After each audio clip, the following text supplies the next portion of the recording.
മധുരത്തിലെ അടുത്ത് വന്ന ചേച്ചി അമ്പലപ്പുഴയിൽ നിന്ന് ഒരു അനുഭവം അയച്ചു തന്നിട്ടുണ്ട്. അടുത്ത് ഗ്രൂപ്പിൽ വന്നാണ്. അമ്പലപ്പുഴത്താണ് സ്ഥലം. ഉണ്ണിക്കണ്ണനോട്, അമ്പലപ്പുഴയിലെ ഉണ്ണിക്കണ്ണനോടാണ് കൂടുതൽ അടുപ്പം. പക്ഷേ എന്താണെന്നറിയില്ല, കൃഷ്ണ ഗുരുവായൂരപ്പ എന്ന് മാത്രമേ എപ്പോഴും പറയാറുള്ളൂ. ചേച്ചി പറഞ്ഞിട്ടുണ്ട്, ചേച്ചിയുടെ നാട്ടിൽ ഫിഷറീസുമായിട്ട് ബന്ധപ്പെട്ട ജോലിക്കാരാണ് കുറേ ഉള്ളത്. അവിടെ കുറേ കമ്പനികളുണ്ട്. അങ്ങനെ ഒരു കമ്പനിയിൽ ചേച്ചിയും ജോലി ചെയ്യുന്നുണ്ട്.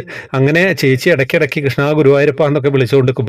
അപ്പോൾ അടുത്തിരിക്കുന്ന ചേച്ചി ചോദിക്കും, ഇനി നീ പുള്ളിക്കാരനെ അവിടെ ഒന്നും ഇരുത്തില്ല, അങ്ങനെ പറയൂ, ഇവിടെ കൊണ്ട് ഞങ്ങളുടെ കൂടെ വർക്ക് ചെയ്യിപ്പിക്കുമോ എന്നൊക്കെ ചോദിക്കും. അങ്ങനെ എന്താണ് സംഭവിച്ചത്?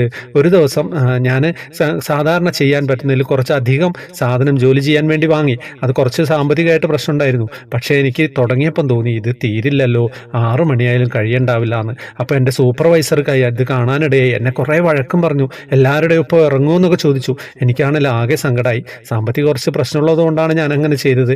അങ്ങനെ ഞാൻ വീണ്ടും സാധാരണ പറയുന്നത് മാതിരി ഞാൻ പറഞ്ഞു, കൃഷ്ണ ഗുരുവായൂരപ്പ നീ അവിടെ എന്തെടുക്കുക?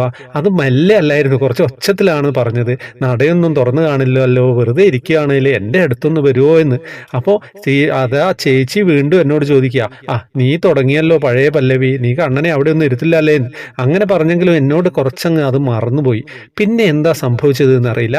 സത്യം, ഞാൻ ഭഗവാനെ സാക്ഷി നിർത്തി പറയുകയാണ്, എൻ്റെ ദേഹത്തും മുഖത്തും മൂക്കത്തും അമ്പലപ്പുഴ പാൽപ്പായസത്തിൻ്റെ മണം, നല്ല ഗന്ധം എനിക്ക് അനുഭവപ്പെടാൻ തുടങ്ങി. ഞാൻ കഴിക്കുമ്പോൾ ഉണ്ടാകുന്നത് പോലെ വായിലും മൂക്കത്തൊക്കെ അനുഭവപ്പെടുന്നു.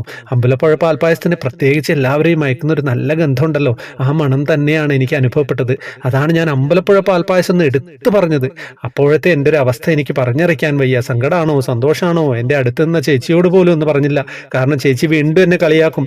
ഇപ്പോഴും കണ്ണു നിറയാതെ എനിക്ക് പറയാനും പറ്റുന്നില്ല. എല്ലാവരെയും മുമ്പിൽ എൻ്റെ ജോലിയും തീർന്നു. അടുത്ത് നിന്ന് ചേച്ചിക്ക് സഹായം കൊടുത്തു. ഞാൻ പുറത്തേക്ക് ഇറങ്ങുമ്പോൾ എന്നെ വഴക്ക് പറഞ്ഞ ഞങ്ങളുടെ സൂപ്പർവൈസർ ഉണ്ടല്ലോ, അദ്ദേഹത്തിന്റെ മുഖത്ത് ഒരു കുറ്റബോധം ഉള്ളതുപോലെ തോന്നി. എനിക്കും ഒരു കുറ്റബോധമുള്ള പോലെ തോന്നി. എന്താണ് ഗുരുവായൂരപ്പ, നീ വെറുതെ ഇരിക്കുകയാണെങ്കിൽ വരാനാണ് ഞാൻ പറഞ്ഞത്. പക്ഷേ വന്നതോ എൻ്റെ അമ്പലപ്പുഴയിലെ ഉണ്ണിക്കണ്ണനല്ലേ.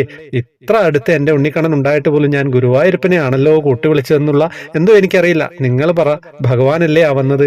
പിന്നീട് ഒരിക്കൽ പോലും എനിക്ക് ആ മണമോ രുചിയോ ഗന്ധമോ ഒന്നും ഓർത്തെടുക്കാനും പറ്റിയിട്ടില്ല. സത്യം പറഞ്ഞു കഴിഞ്ഞാൽ മനസ്സിനെ അങ്ങോട്ട് കുളിര് കോരിക്കുന്ന ചില അനുഭവങ്ങളാണല്ലേ. നമ്മൾ വളരെ ശുദ്ധമായിട്ട് ജീവിക്കുക, വേറെ ഒന്നും പറയാനില്ല. ഹരേ കൃഷ്ണ.